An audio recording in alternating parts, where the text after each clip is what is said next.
lung xịt môi nè na lung ghel mò na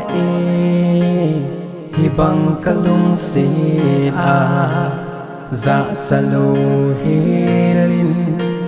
nay hin sang gì ngô nang ka lung xịt na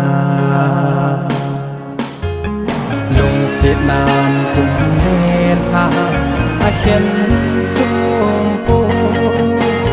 lung xịt nan gió lên đâu hầu lệ vai khen po hi bang na ki ngaya nang inni nong sun se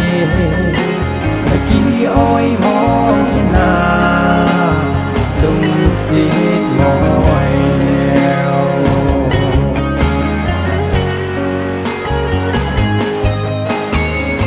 cùng mình thím thu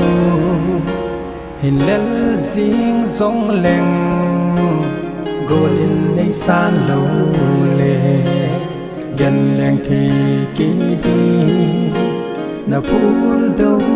anh ai cả ghel hai thế bồ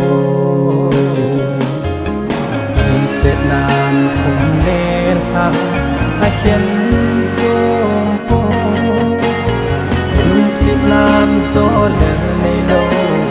hầu lên vai khen bồ hi băng ha na ki ngài ha nang lên nong xuân dê na ki oi mong na lung xịt mỏi nèo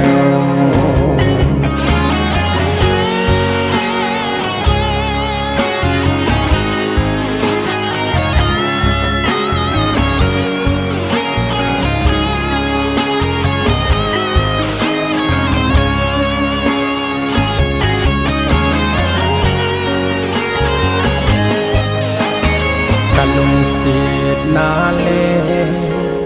cả ngày lú đan hồ cả si trái số ta đi đi ngà cô linh hết thêm lâu nay